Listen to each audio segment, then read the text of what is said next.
Hello students, today we are going to learn chapter number 8 of standard 8, cell and cell structure, cell and cellular structure. Okay, so here it is given, you have already learned that things around us are either living or non-living. जो हमारे आजू बाजू चीज़ें हैं वो या तो फिर living है या तो फिर non-living है. Further you may recall that all the living organisms carry out certain basic functions. Can you list these functions? तो आप वो functions को list कर सकते हो, कौन कौन से functions जो living organisms है वो carry out करते हैं. Different sets of organisms perform various functions you have listed. तो बहुत सारे जो function होते हैं जैसे कि eating हो गया, respiration हो गया, drinking water हो गया, walking, sleeping, dancing, ये सारे functions हैं. Okay, have listed. This chapter you shall learn about the basic structural unit of organism which is cell. तो structural unit basic कौन सा है? Cell. उसके बारे में हम पढ़ेंगे. Now cell may be compared to the bricks. Bricks are assembled to make a building. Similarly, cell are assembled to make body of a living organism. तो cell है जैसे कि ईंटें होती है, ईंटों से असेंबल करके ईंटों को एक के ऊपर एक रख के, एक के बाजू में एक रख के, ओके, आजू बाजू ऊपर नीचे ऐसे ईंटों को एक प्रॉपर असेंबल करते हैं ताकि एक पूरा मकान खड़ा होता है. उसी तरीके से सेल को प्रॉपरली असेंबल किया जाता है ताकि हमारी बॉडी का एक प्रॉपर स्ट्रक्चर हो. Discovery of a cell. तो Robert Hooke in 1665 observed a slice of a cork under a simple magnifying device.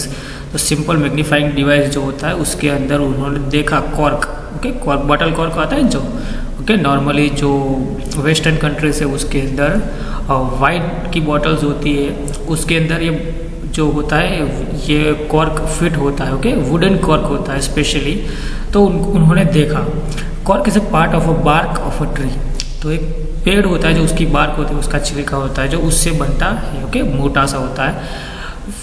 He took 10 slice of a cork and observed them under a microscope. तो उसने फिर देखा, उसकी एक slice ली, काटा थोड़ा सा हिस्सा और उसे माइक्रोस्कोप के अंदर देखा उन्होंने. He noticed partition boxes or compartments in a cork. You can see that compartments or partitions of a boxes, छोटे छोटे स्क्वायर्स जो दिख रहे हैं वैसा उन्होंने देखा उस टाइम पे. Okay, cork cell observed by Robert Hooke. तो उन्होंने ऐसा देखा. Now this boxes appeared like a honeycomb. तो वो हनीकॉम्ब की तरह दिख रहे थे. एक प्रॉपर स्ट्रक्चर होता है, वो राउंड जैसा स्ट्रक्चर होता है, उसके अंदर एक डिवाइडेड है सेल. जो पूरी स्ट्रक्चर था वो डिवाइडेड था छोटे छोटे हिस्सों के अंदर. He also notice that one box was separated from the another by a wall. तो एक बॉक्स है जो वो दूसरे से सेपरेट है, पर कैसे? एक वॉल, एक दीवार, जैसे हमारा एक रूम होता है वो दूसरे रूम से सेपरेट कैसे होता है दीवारों से, वैसे ही सेपरेटेड थे. Okay, Hooke coined the term cell. फिर हुक जो थे उन्होंने क्या किया, वो छोटे छोटे कंपार्टमेंट्स थे उन्हें वर्ड नाम दे दिया जिसे हम सेल बोलते हैं. क्या बोलते हैं? Cell. Each box what Hooke observe boxes और a cell in a cork were actually dead cells. तो उन्होंने क्या एक्चुअली ऑब्जर्व किया था? डेड सेल्स, मरे हुए सेल्स जो थे. कॉर्क था वो तो एक्चुअली एक जो बार्क ऑफ अ ट्री होता है वो उसे ट्री से डिपार्ट करने के बाद, निकालने के बाद होता है, तो सेल सारे मर जाते हैं. ओके, डेड बॉडी जो बोलते हैं, हाँ, वो सूखा हुआ लकड़ा होता है उसका. The cells of a living organism could be observe only after the discovery of a improved microscope. The cells of living organism तो कब देखे? जब इम्प्रूव्ड माइक्रोस्कोप्स, अभी जो इलेक्ट्रॉन माइक्रोस्कोप, अच्छे क्वालिटी के माइक्रोस्कोप्स होते हैं जो ज़्यादा मैग्नीफाई करते हैं, वो माइक्रोस्कोप से अच्छे से देखा जाता है. Very little was known about the cell for next 150 years after Robert Hooke's observation. तो दूसरे 150 साल तक तो बहुत ज़्यादा उसके बारे में ऑब्जर्व हुआ नहीं था सेल के बारे में. Okay, 150 years cause there was no such magnifying devices. Today we know a lot about cell structure and function because the improved microscopes having high magnifications. तो अभी जो हाई मैग्नीफिकेशन वाले जो माइक्रोस्कोप है उससे हमें ज़्यादा पता चलता है उनके बारे में. Okay, now we can know about it.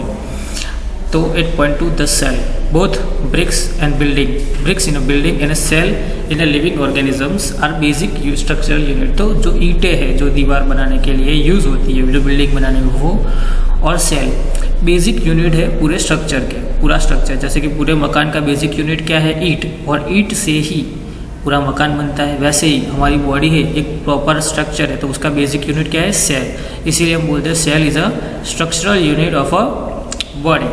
Okay, the buildings तो build of similar bricks have different design, shapes and sizes. तो हर एक बिल्डिंग अलग अलग शेप्स और साइज की होती है। Similarly in a living world organisms of one another but are made up of cells. तो ऑर्गेनिज्म भले डिफरेंट होते हैं, अलग अलग टाइप के होते हैं, पर वो सेल से बने हुए होते हैं। Cells in living organisms are complex living structures unlike non living bricks. तो सेल्स होते हैं वो ईंटों के जैसे सिर्फ मिट्टी से नहीं बनते हैं। मिट्टी होती है, उसको मिक्सअप करके पानी और फिर उसे गर्म मतलब कि एक प्रॉपर टेम्परेचर पे रेस किया जाता है, सूखने के बाद तब पक्की ईंट बनती है। उस तरीके से नहीं होता, वो पूरा का पूरा एक जैसा स्ट्रक्चर नहीं होता। सेल के अंदर बहुत सी अलग अलग चीज़ें होती है। Hence egg can be seen easily, it is a cell और अ ग्रुप ऑफ सेल। तो हैन का एग है जो, वो क्या है? सबसे बड़ा सेल हम बोल सकते हैं। कोई भी अंडा होता है वो सिंगल सेल होता है। ओके, अंडा होता है जो सिंगल सेल होता है actually. It is fertilised egg zygote होता है। ओके, और फिर वो बाहर फर्टिलाइजेशन के बाद डेवलपिंग होता है बाहर उसके। ओके, नाउ बर्ड्स के ऐसा होता है। Now you can see the structures. ये ईंटें है। ओके, और ये ऑनियन पील है। ऑनियन जो पील होते हैं, जो कांदा होता है, ओके, ऑनियन, उसका जो पील निकाल के उसे माइक्रोस्कोप के अंदर देखे जाते हैं। तो ये जो गोल वाला पोर्शन दिख रहा है, ये छोटा सा गोल गोल गोल गोल अंदर दिख रहा है, उसे न्यूक्लियस बोलते हैं। क्या बोलते हैं? न्यूक्लियस। ये आजू बाजू जो लिक्विड होता है वो साइटोप्लाज्म होता है, और ये जो दीवार है उसे सेल वॉल बोलते हैं। उसके बारे में आगे ठीक से पढ़ेंगे। Okay, egg of a head represents a single cell and is big enough to seen by unaided eye. तो एग ऑफ अ सेल क्या है? एक सिंगल सेल ही है। Okay, which is actually can be seen by a naked eye. Unaided eye मतलब कि कोई add या इंस्ट्रूमेंट के बिना हम देख सकते हैं। Now organism show variety in shape, cell number, shape and size. तो अलग अलग ऑर्गेनिजम्स होते हैं, वो अलग अलग सेल नंबर के होते हैं, अलग अलग सेल साइजेस के होते हैं, जिसके बारे में हम अभी स्टडी करेंगे। Okay, now see how do scientist observe and study the living cell. तो वो किस तरीके से सेल को ऑब्जर्व करते हैं और उसके बारे में स्टडी करते हैं? They use microscope which magnifies the object. तो वो एक इंस्ट्रूमेंट यूज़ करते हैं जिसका नाम होता है microscope. What does microscope do? Microscope क्या है? तो microscope is an instrument which is use to see microscopic things which actually magnifies the image. वो जो रिफ्लेक्शन ऑफ लाइट, ओके, वो प्रिंसिपल यूज़ करके चीज़ों को छोटी से बड़ी दिखाता है, मैग्नीफाइज करता है। Okay, magnifies the object. Stains, dyes are use to colour a part of cell to study the detail structure. तो स्टेन्स यूज होते हैं, डाइज यूज होती है, अलग अलग डाइज मतलब क्या होता है? Colour. Okay, to colour the part of cell to study the structure in detail. तो डाइज यूज होती है, पार्ट ऑफ सेल होता है, उसे कलर करने के लिए, ताकि हम उसे स्टडी कर सकें। There are millions of organisms, they are in of different shape and sizes. They are organism also varies in shape, size, numbers of a cell. Let us study about them in detail. तो बहुत सारे अलग अलग type के organisms होते हैं, जिसका shape अलग होता है, साइज अलग होता है, उनके जो सेल होते हैं। ओके, सेल का organisms also varies shape, size and number of cell. तो शेप होता है उनका ऑर्गेनिजम्स का, वो भी अलग होता है, उनका साइज भी अलग होता है, उनके नंबर ऑफ सेल्स, कितने नंबर ऑफ सेल्स प्रेजेंट है, वो भी अलग होता है। तो उनके बारे में हम डिटेल में स्टडी करते हैं। Now number of cell. So can you guess the number of cell in a tall tree और a huge animal like elephant. तो एलिफेंट जैसे बड़े जो जानवर होता है उसके नंबर ऑफ सेल आप कैलकुलेट कर सकते हो, ट्री के कैलकुलेट कर सकते हो? नहीं। The numbers run into billions and trillions. Human body has trillions of cell which vary in shape and sizes. तो ह्यूमन बॉडी के अंदर भी ट्रिलियंस ऑफ सेल्स होते हैं, और हर रोज बहुत सारे सेल होते हैं, बहुत सारे सेल मर जाते हैं, they die. Okay, billions of a trillions. Human body has a trillions of shapes and size. Different groups of cell perform variety of functions. तो अलग अलग ग्रुप ऑफ फंक्शंस होते हैं, अलग अलग ग्रुप ऑफ सेल फंक्शन, अलग अलग variety of function करते हैं। A billion of 1,000 million. Billion क्या है? 1,000 मिलियन। 1,000 मिलियन होता है तो 1 बिलियन होता है। और ट्रिलियन क्या होता है? 1,000 बिलियन। 1,000 बिलियन होता है तो 1,000 ट्रिलियन होता है, 1 ट्रिलियन होता है। Okay, now here organism made up of more than one cell are called multicellular organism. Here definition of multicellular organism is given. Organisms that which are made up, for example, एक cell से ज़्यादा cell से बने हुए organisms को क्या बोलते हैं? multicellular organisms. Okay, for example human beings, animals like cat, dog, cow, plants, and etc. Okay, multicellular organisms. Okay, the number of cell being less in a smaller organism does not in any way affect the functions of organism. तो कम number of cell होता है तो functioning of organism का कोई change नहीं होता है. चूहे का फंक्शंस होते हैं वो, और एलिफेंट के फंक्शंस होते हैं वो उनके तहत प्रॉपर होते हैं, और वो सेल होते हैं वो यूकैरियोटिक सेल होते हैं, मतलब फुल्ली डेवलप्ड सेल होते हैं. Okay, you will be surprise to know that organism with billions of a cell begin a life with a single cell. तो अभी जो हमारा हम जो इतने बड़े billions and trillions of cell वाले जो इंसान है या तो फिर बोलते कोई भी जानवर होता है, वो उनकी लाइफ जो बिगिन करता है वो एक सेल से ही बिगिन करता है. एक सेल से ही उनकी लाइफ स्टार्ट होती है, और फिर धीरे धीरे सेल डिवाइड होते हैं और मल्टीप्लाई होते हैं. सेल डिवीजन से मल्टीप्लिकेशन होता है सेल का, मल्टीप्लाई और ज़्यादा सेल बढ़ते रहते हैं और उससे एक प्रॉपर स्ट्रक्चर मिल जाता है. Okay, look at figure single cell. The fertilised egg cell multiplies, the number of the cell increase in the development process. तो जैसे जैसे मल्टीप्लाइज होते हैं मतलब कि इंक्रीज इन नंबर होते हैं. ओके, प्रोसेस होती है उससे सेल क्या होते हैं, इंक्रीज होते और जिससे फिर क्या होता है धीरे धीरे वो सेल बढ़ जाते हैं. Look at the figure 8.3 A and B. Both organisms are made up of single cell. The single cell organisms are called unicellular. Uni मतलब क्या होता है, वन. ओके, सेल्युलर मतलब कि सेल से बना हुआ, तो एक सेल से बना हुआ ऑर्गेनिज्म जिसे यूनिसेल्युलर ऑर्गेनिज्म कहते हैं. ओके, फॉर एग्जाम्पल ये अमीबा है और ये पैरामीशियम है. ये सिंगल सेल ऑर्गेनिजम्स होते हैं जो वाटर में रहते हैं. ओके, स्टेगनेंट वाटर्स के अंदर रहते हैं. अगर अमीबा देखना हो आपको तो आपके आजू बाजू कोई भी स्टेगनेंट वाटर होता है या पड़ा हुआ पानी होता है, उसकी एक आप बूंद ला के स्टडी कर सकते हैं. माइक्रोस्कोप के अंदर देख सकते हैं तो उसके अंदर आपको इस टाइप के ऑर्गेनिजम्स मिल जाएंगे. Okay, now organisms, single cell organism perform all the necessary functions that multicellular performs. तो multicellular organism जो भी function perform करता है वही single cellular organism भी perform करता है, पर उनके तरीके अलग होते हैं. हमारा बॉडी स्ट्रक्चर अलग होता है, जैसे आपने पढ़ा होगा 7th स्टैंडर्ड के अंदर की डाइजेशन इन ऑर्गेनिजम्स. तो रिमिनेंट्स जो होते हैं उनका डाइजेस्टिव ट्रैक अलग होता है, डाइजेस्टिव सिस्टम अलग तरीके से वर्क करता है. इंसानों का होता है वो अलग तरीके से वर्क करता है. ओके, उसी तरह इनके फंक्शंस इनके स्ट्रक्चर के अनुसार होते से में डाइजेशन और वो सब उनमें भी होता है, पर उनके जो फंक्शन करने का तरीका होता है वो अलग होता है. A single cell organism like amoeba captures and digest the food, respires, excretes, grow and reproduces. वो भी ग्रो करता है, वो भी रिप्रोड्यूस करता है. ओके, वो रेस्पायर करता है, ग्रो करता है, और उसके भी फंक्शंस होते हैं as a similar function to the multicellular organisms and are carried out by group of specialised cell performing different tissues and tissues turn to form an organ. तो क्या होता है कि सिमिलर फंक्शंस होते हैं वो कैरी आउट करते हैं. रेस्पायर सिमिलर फंक्शंस जो मल्टीसेल्युलर ऑर्गेनिजम्स होते हैं वही फंक्शन कैरी आउट करते हैं, पर इनके पास सिर्फ एक सेल नहीं होता, इनके पास बहुत सारे सेल होते हैं. Group of cell, a group of specialised cell performing different tissues. तो स्पेशलाइज्ड सेल होते हैं वो एक टिश्यू बनाते हैं. क्या होता है, group of cell make a tissue. वो टिश्यू होते हैं वो फिर बहुत सारे टिश्यू कंबाइन होकर एक ऑर्गेन बनाता है.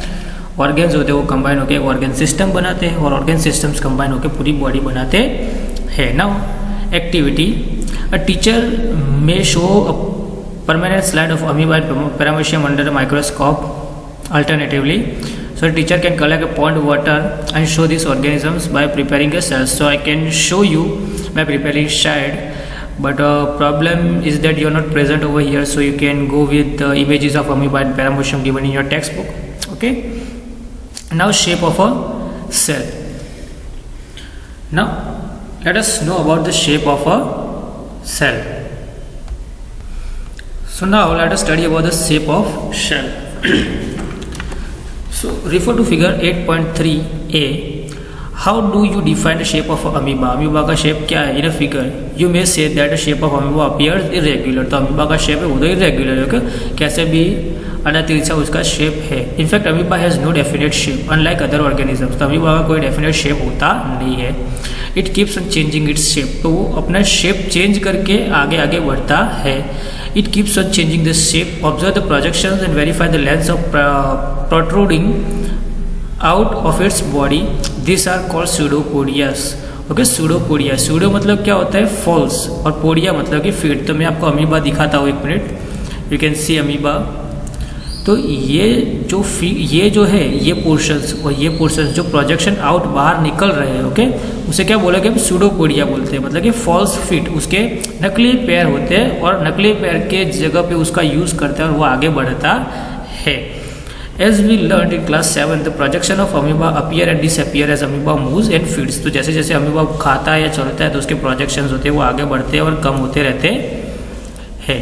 Okay, now a change in shape is due to the formation of pseudopodia which facilitates movement and helps in capturing food. Okay, वो फैसिलिटेट करता है उसे मूवमेंट को और कैप्चरिंग फूड, खाना पकड़ने के लिए भी यूजफुल होता है। A white blood cell WBC in human blood is another example of a cell. तो वाइट ब्लड सेल WBC है, वो भी सिंगल सेल है which can change its shape. तो वो भी अपना चेंज शेप कर सकता है। But white blood cell is a cell, white blood cell क्या है, एक सेल ही है, किसका, ह्यूमन बॉडी का। But amoeba is a fully fledged organism capable of independent existence. तो अमीबा है वो एक ही सेल का बना हुआ पूरा ऑर्गेनिज्म है, और WBC एक सेल है जो पूरे ऑर्गेनिज्म का है, एक बहुत बड़ा ऑर्गेनिज्म है, उसका एक छोटा सा सेल है WBC। Okay, now what shape would you expect in organism with millions of cell. तो बहुत सारे सेल होंगे, उसका शेप क्या होगा। Figure 8.4 ABC shows the different cells which blood, muscle and nerve cells of a human beings। तो figure 8.4 जो है ABC वो ब्लड सेल, मसल सेल और nerve cells of human being का दिखाया हुआ है। तो हम देखेंगे आगे। Now the different shapes are related to the specific function. तो अलग अलग शेप्स होते हैं वो अलग स्पेसिफिक फंक्शन, अलग अलग शेप्स होते हैं वो स्पेसिफिक फंक्शन के लिए होते हैं। Generally cells are round, spherical and elongated.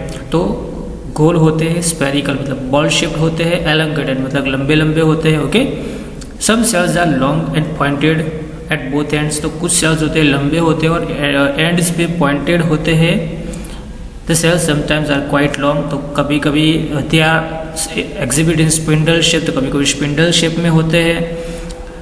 Sales sometimes are quite long. तो कभी कभी सेल्स होते हैं वो लंबे होते हैं। Sometimes branch like a nerve cell, तो कभी कभी ब्रांच वाले होते हैं। नर्व सेल्स और न्यूरॉन बोलते हैं जिसे।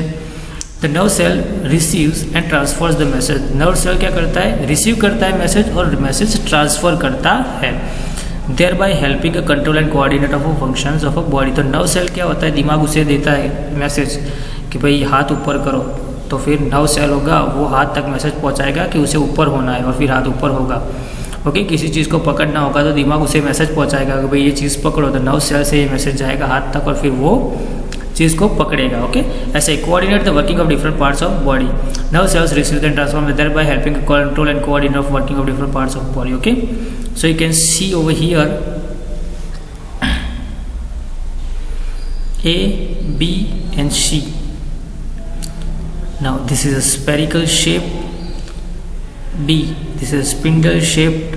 Okay, and this is long branched shape. This is nerve cell. ये क्या है, नर्व सेल है, ये मस्कुलर सेल है और ये रेड ब्लड सेल है। जिसके रेड ब्लड सेल क्यों रेड होता है, हीमोग्लोबिन के प्रेजेंट के अंदर होता है। हीमोग्लोबिन के अंदर क्या होता है, आयरन होता है।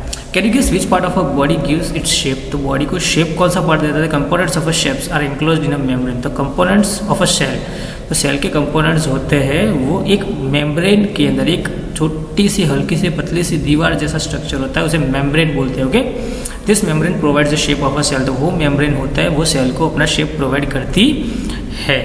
Provide the shape of a cell of a plant and animal. Cell wall is an additional covering over the cell membrane in a plant cell. तो दोनों सेल में सेल मेम्ब्रेन होती है, बट प्लांट सेल के अंदर एक cell wall external part होता है जो उसका रिजिड स्ट्रक्चर प्रोवाइड करता है। इसके कारण जो प्लांट होता है वो जल्दी ब्रेकिंग और वो दबता नहीं है। Okay, it gives a shape and rigidity to this cells. Bacterial cells also have cell wall. तो बैक्टीरिया के सेल्स होते हैं उसके भी सेल वॉल होते हैं।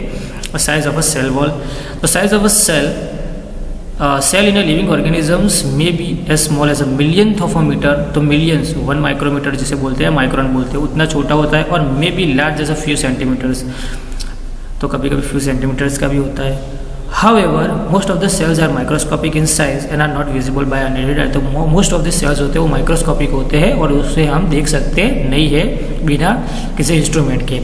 दे नीड टू बी एनलार्ज्ड और मैग्नीफाइड बाय माइक्रोस्कोप. तो वो उनकी इमेज बड़ी प्रोड्यूस करना होता है या तो फिर माइक्रोस्कोप से उनके मैग्नीफाई करना होता है देखने के लिए. The smallest cell is 0.1 to 0.5 micrometre in bacteria. तो छोटा सेल होता है वो 0.1 to 0.5 माइक्रोन का होता है और वो बैक्टीरिया का होता है. The largest cell measuring is 170 mm and 130 mm is egg of ostrich. तो सबसे बड़ा सेल होता है वो ऑस्ट्रिच का एग होता है. जैसे मैंने बोला कि सेल ऑस्ट्रिच क्या है, एक क्या होता है, एक जाइगोट होता है. Okay, premature you can say premature stage of a baby, जब वो फर्टिलाइजेशन प्रोसेस हुई होती है, जाइगोट फॉर्मेशन हुआ होता है. ओके, तो वो पोर्शन होता है egg.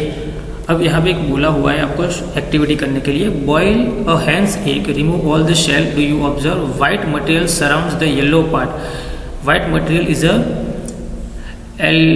Albumin which solidifies on boiling. तो वाइट मटेरियल जो होता है एल्ब्यूमिन होता है जो सॉलिड हो जाता है बॉयल के बाद.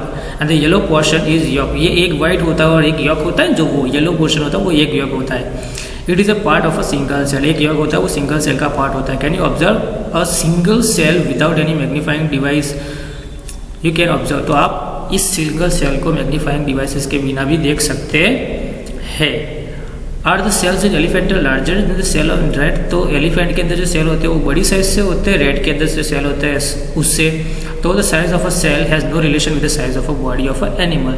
तो सेल की साइज होती है जो वो एनिमल जो जानवर की साइज होती है उस पर डिपेंड करती नहीं है. It is not necessary that the cells in elephant be much bigger than the cells in rat. तो जो चूहे के अंदर सेल्स होते हैं उनकी साइज का एलिफेंट के जो साइज सेल की साइज होती है उससे छोटी होती नहीं है. ओके, दोनों की सेम साइज ही होती है. Size of a cell is related to the function. तो वो जो फंक्शन करता है उस पर डिपेंडेंट करती है. For example nerve cells both of elephant and rat are long and branch. Nerve cells होते हैं एलिफेंट के और रैट के दोनों के लॉन्ग होते हैं और ब्रांच होते थे. Perform the same function that of transferring message. तो दोनों सेम फंक्शन ही परफॉर्म करते हैं जो है ट्रांसफर ऑफ मैसेज ट्रांसफर करने का फंक्शन होता है. Cell structure and function. Cellular structure और फंक्शंस क्या होता है. You may have learned each living organisms have many organs. वो हर एक ऑर्गेनिज्म के बहुत सारे ऑर्गेन्स होते हैं. You have studied in class 7th about the digestive organs which together constitute of a digestive system. तो डाइजेस्टिव ऑर्गेन्स के बारे में पढ़ा होता है जो पूरी सारे मिलकर डाइजेस्टिव सिस्टम बनाते हैं. Each organism in a system perform different functions such as digestion, assimilation, absorption. तो अलग अलग ऑर्गेन होते हैं वो अलग अलग फंक्शन करते हैं. फॉर एग्जाम्पल स्टमक डाइजेशन करता है, चर्निंग करता है. फिर जो स्मॉल इंटेस्टाइन होता है वो एसिमिलेट करता है. स्मॉल इंटेस्टाइन क्या एब्सॉर्प्शन करता है. फिर जो लार्ज इंटेस्टाइन होता है वो वाटर कंटेंट एब्सॉर्ब करता है. ओके, सीलिया होते हैं स्मॉल इंटेस्टाइन में एंड ऑल. तो ये सारे फंक्शंस होते हैं. अलग अलग ऑर्गेन्स के अलग अलग फंक्शन होते हैं. Different organs of a plant perform specific function. तो प्लांट के भी स्पेसिफिक फंक्शन करते हैं. For example roots help in absorption of water and minerals. तो रूट सेल होते हैं वो क्या करते हैं, वाटर एंड मिनरल एब्जॉर्ब करने में मदद करते हैं. Leaves you have learn in class 7 they are responsible for synthesis of food. तो लीव्स होते हैं वो क्या करते हैं, फूड को सिंथेसाइज करते हैं. Okay, which that's why they are called kitchen of plant. Each organism is further made up of a small parts called tissues. तो बहुत सारे सेल कंबाइन होते हैं और फिर क्या बनता है, टिश्यू बनता है. A tissue is a group of cell performing a specific function. एक टिश्यू क्या है, ग्रुप ऑफ सेल होता है वो स्पेसिफिक फंक्शन परफॉर्म करता है. पहले realized that an organ is made up of tissues which in turn are made up of cells. तो सेल्स होते हैं, पहले को ये रियलाइज हुआ कि सेल्स होते हैं वो बहुत सारे मिलकर एक टिश्यू बनाते हैं और टिश्यू होता है वो सेल से बना हुआ है. तो cell in a living organism is a basic structural unit. और सेल है वो बेसिक स्ट्रक्चरल यूनिट्स है. Okay, so till now we studied much about cell. Now in our next session we will be studying about parts of cell like cell membrane, cytoplasm, nucleus and all. Okay, till then bye bye, take care, stay home, stay safe.